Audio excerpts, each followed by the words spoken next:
Good afternoon, class. We are going to go on to writing linear inequalities from graphs and tables. So you guys have already figured out how to graph an inequality, so now we're going to go the other way around. This is where you're going to be given either 2 points or a set of points that are going to be solutions or not solutions, or you're going to be given a graph and you have to write it from there. And so we are going to recap on our solid and dashed lines. So remember, if we have a solid line, that means it has a line underneath it for greater than or equal to or less than or equal to. Then we have a dashed line where it doesn't have the line underneath it, so it would just be greater than or just less than. And note, we also have added, if you have something that's greater than or equal to, you're shading above. If you have less than or equal to or just less than, you're going to shade below that line. And so we're going to write and graph the inequality represented by the information given. So number 1 says the points 4, 10 and negative 2, negative 8 lie on the boundary line. The points 1, negative 3, negative 1, negative 7, and negative 1, negative 5 are not solutions. So the first thing we're going to do is determine m, and we're going to determine m, otherwise known as the slope, by using 4, 10 and negative 2, negative 8. And you're going to write an equation or inequality for boundary. Okay, so we're going to find the slope of this line. And so to find the slope of a line with 2 points, we're going to use point slope form. So remember, we have y2 minus y1 all over x2 minus x1. And so when we do that, we're going to label x1, y1, then we have x2, y2. So we'll have negative 8 first, minus 10, y2 minus y1. Then we have x2, which is negative 2, minus 4. Okay, so when we do that, we end up with negative 18 all over negative 6. Negative times negative is a positive, and 18 divided by 6 is 3.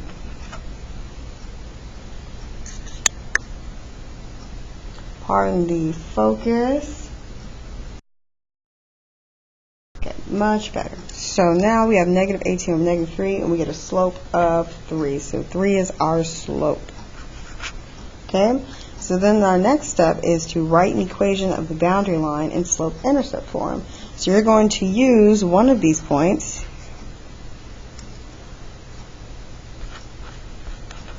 You're using one of the points and write slope-intercept form.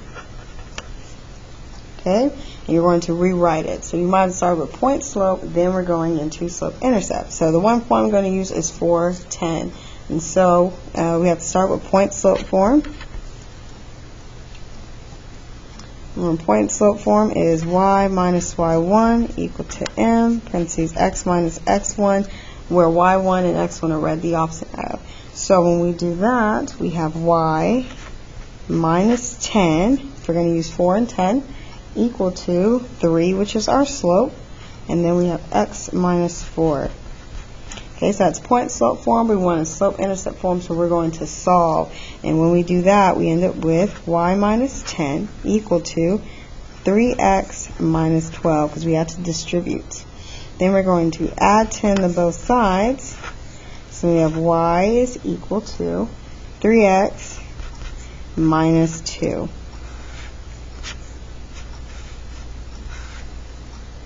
Okay, so then we know that our slope is 3 over 1, and because it's positive, I do have it increasing because it's a positive slope. And then our b, which is our y-intercept, is negative 2. So it would be at the point 0, negative 2. So that would be our starting point.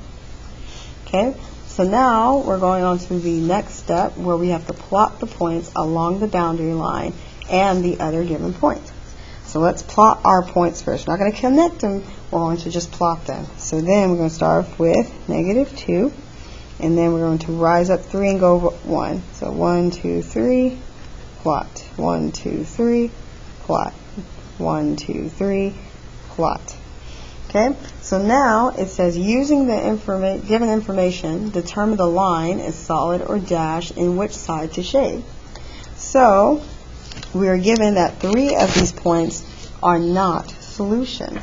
So it says here we have 1, -3, -1, -7, and -1, -5 are not solutions.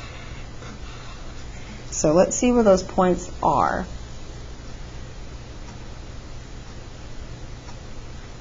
Okay, so let's see where those points are. So I'm going to use a different color. And so we have 1, -3. So we go over to 1 and we hit -3. 1, 2, 3. So there's that point. Then we have -1, -7. So we're going to -1. We're going to hit -7, which is all the way down here. 5, 6, 7. It's probably down there somewhere. Okay, and then we have -1, -5. So we go -1 and we hit -5. Oh my God, it's actually on it. So we know that -1, -5 lies on the line.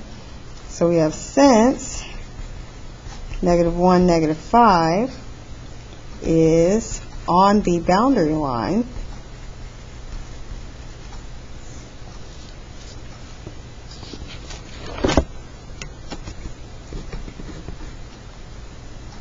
but not a solution,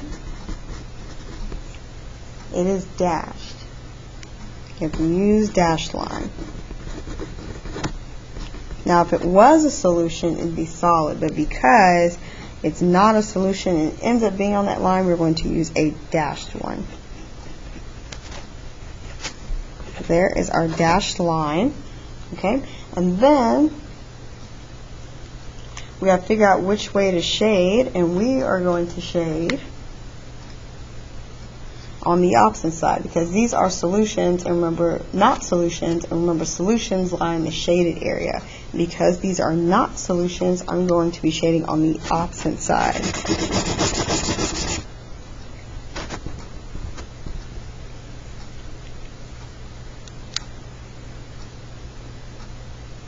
So remember that these are not solutions. So these here, not solutions. And remember, solutions are only in the shaded area. And so we have to shade on the other side of our dashed line. Okay, we're going to move on to our second example. Please feel free to hit pause at any moment if you need extra time to write. So now going on to our second one. We have write the equation of the line.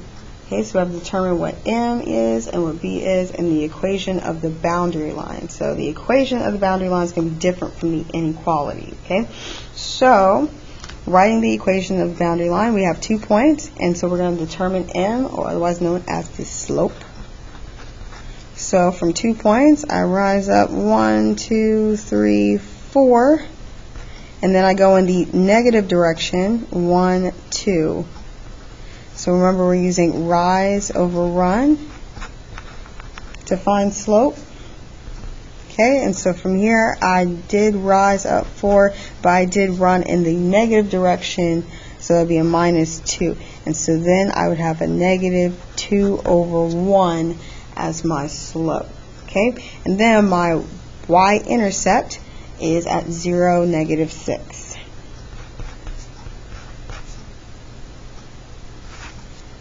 Okay, so now we need to write the equation of this boundary line, and the equation of this would be y equals, because we do need it in slope-intercept form, where M is -2, plug in the x, and B is a -6, so we put -6.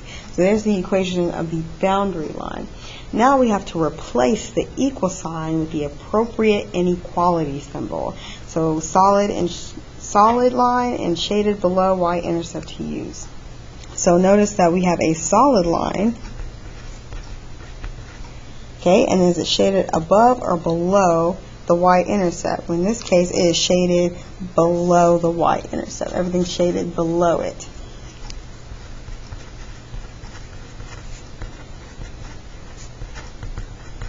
So if everything's shaded below the y-intercept, we know which inequality to use. We go over to the side, and where it says shaded below, and we have a solid line, we are going to use less than and equal to. So we'll be using this symbol. So now we will replace it with the equal sign. So then we have y is less than or equal to negative 2x minus 6. So then we have to see, is 3, 0 a solution of this inequality, and explain. So let's look at where 3, 0 is. So we go over to 3 and 0. And so is this a solution? Well, no, this is not a solution. So no, 3, 0 is not a solution. And we have to explain it because it's not in the shaded area. So because not in shaded area. Okay, so now, and you can always check by plugging it in. So you can plug in 3, 0 for x and y like we choose as a test point. So choose it and use it like a test point. Okay, so you can use it as a test point, as I say for the 3rd time. And so you can plug in it into the inequality. So we can plug in 0 for y, and then we can plug in 3 for x minus 6. We have 0 is less than or equal to, we got negative 6 minus 6, and negative 6 minus 6 gives us a negative 12, and 0 is not less than negative 12, so we know this is false.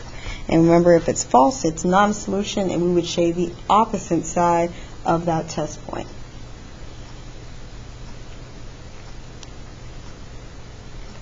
So now we have number 3.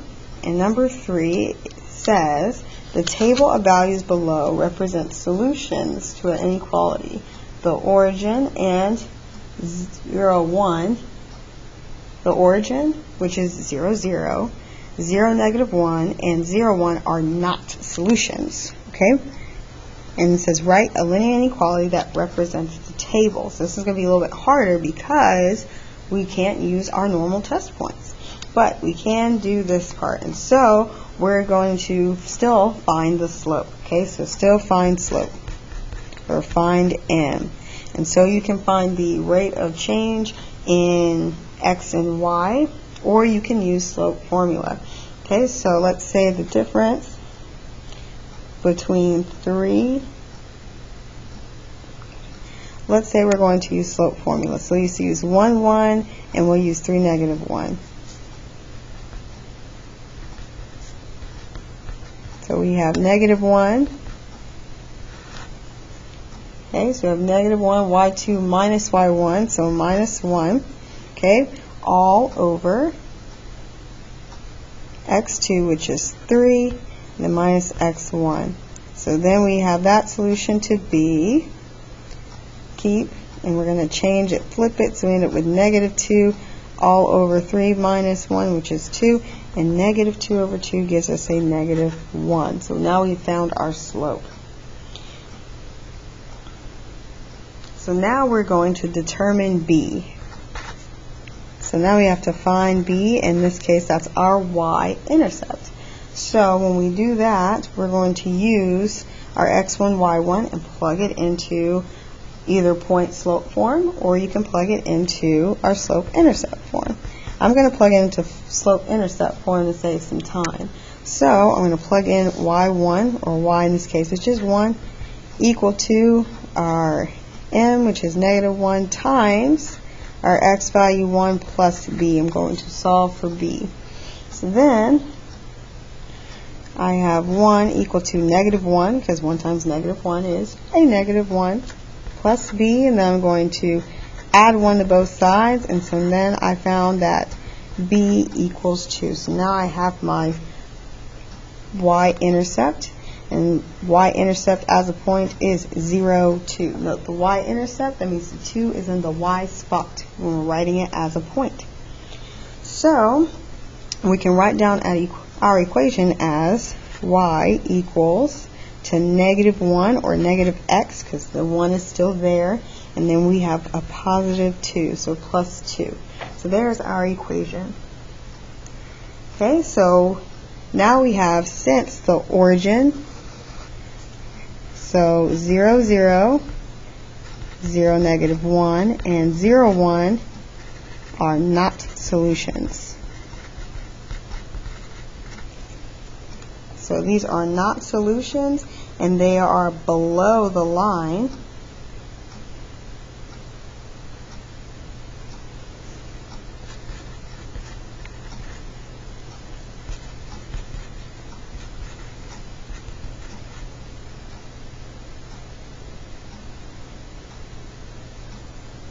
And the points on the line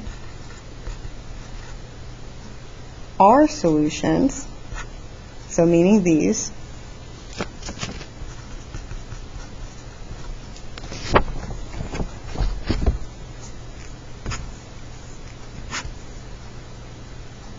The symbol is greater than or equal to.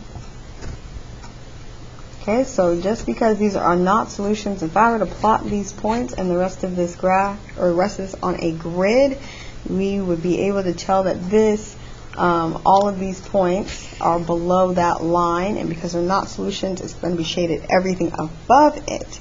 So since they are not solutions, they're below it, that means I need everything that's above.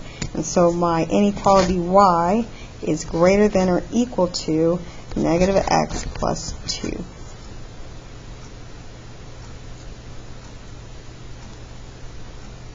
So what helps is if you were to graph these points and find our equation, then you'll be able to tell if these are not solutions, they're not in the shaded area, so that means everything is shaded above. So that this tells you if they're not and they're below, that means you want everything that's above it. And anything that's above and are solutions is your greater than and equal to. So now I'm going to flip over to the opposite side, and we're going to do a couple on a table.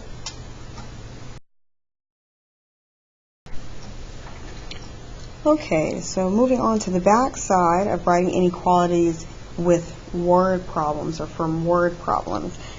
So we still have to write the inequality represented by the situation below.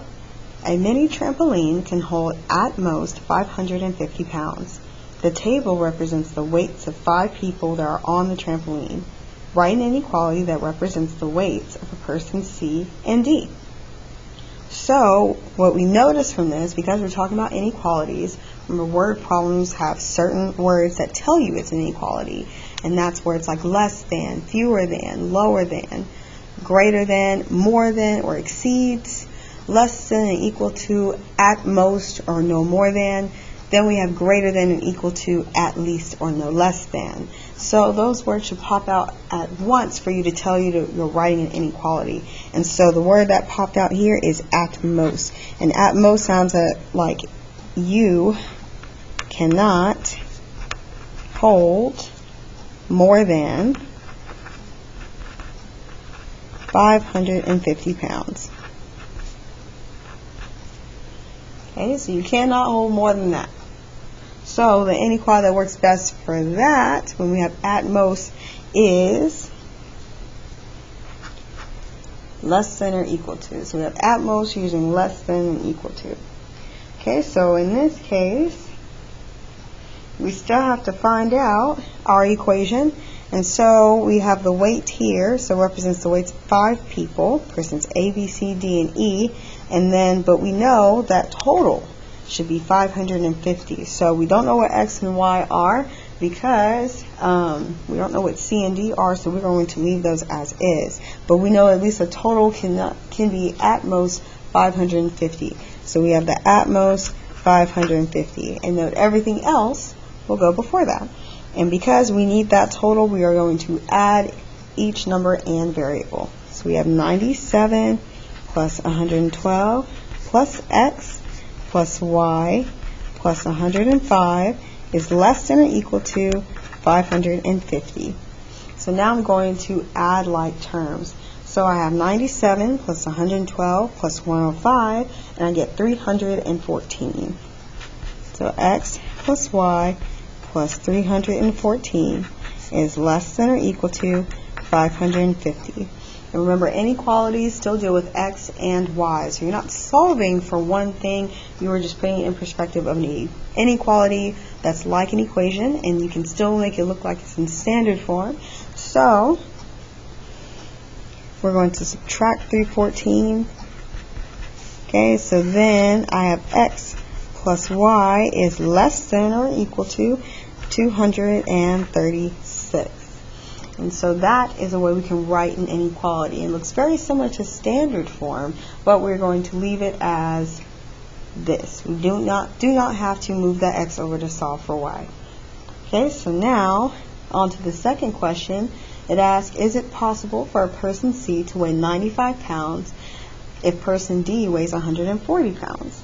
So let's see if we can add. Let's add these two together. So I have 140 plus 95, and I get 235. So if I add these two, this is what I did. So I did 140 for D, or in this case he's Y. So D is Y. And then we added it to our X, and that one is 95. We still have the less than 550, and so or not less than 550, pardon that, got less than 236. Okay, pardon that. So we're making 95 plus 140 is less than 236. Well, we added these together and we got 235 is less than or equal to 236. And this is a true statement. 235 is less than 236. So this works. So yes, it's possible. So yes, because 235 pounds is less than 236 pounds. So this is plausible. So person C can weigh 95 and person D can weigh 140, and they still stay under 550 pounds with the rest of the group. So now we're going to go on to example 4.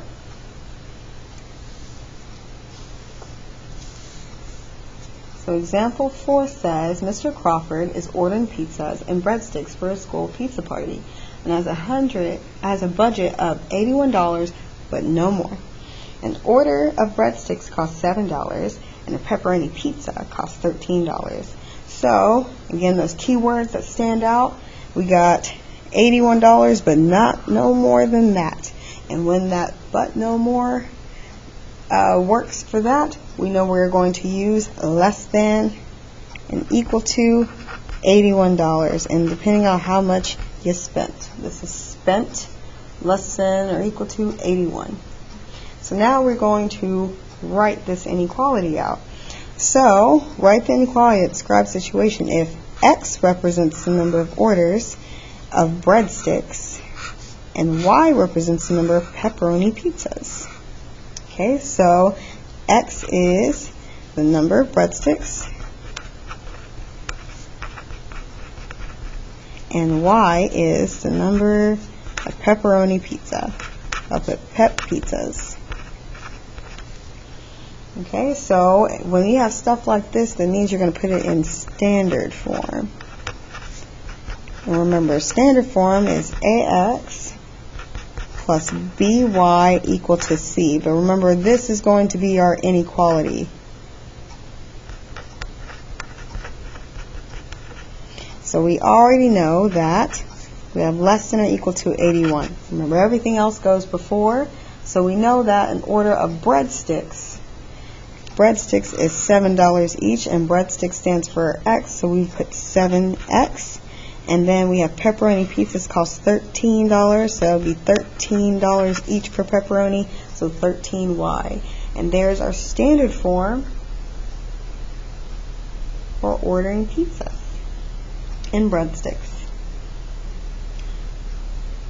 So then we're going to go to, can the table below represent the inequality?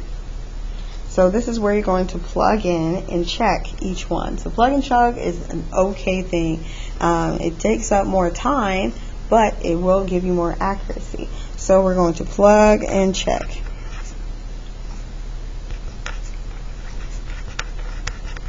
So we still have our inequality here, and we're going to plug in each point for X and Y.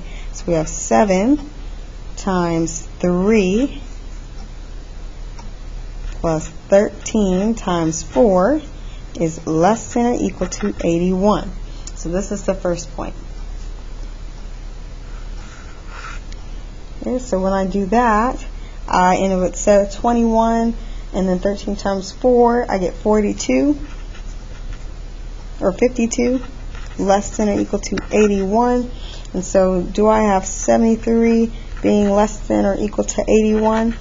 Yes, I do. So this works. So then let's try the next part, or next set of coordinate points. So let's try 5, 1. So then I have 7 times 5 plus 13 times 1 is less than or equal to 81. So 7 times 5 and then 13 times 1, I get 48. And is 48 less than 81? And yes, it is. So this one works. So then we'll try our next point. Let's do 2, 3. So when we're plugging in 2, 3, I have 7 times 2 plus 13 times 3. And is it less than or equal to 81? And so when I do those numbers, I end up with 53 is less than or equal to 81, and this is a true statement. 53 is less than 81. And then we're going to go to our last one, 5, 4. So 5, 4 means I have 7 times 5 plus 13 times 4, and is it less than or equal to 81? So when I multiply these and add them together, I get 87. And is it less than or equal to 81? No, this is not true. And so, because this one does not work, the entire thing fails. So, to answer the question, can the table below represent the inequality? This would be a big old fat no, because the ordered pair 5, 4 is not a solution to the inequality.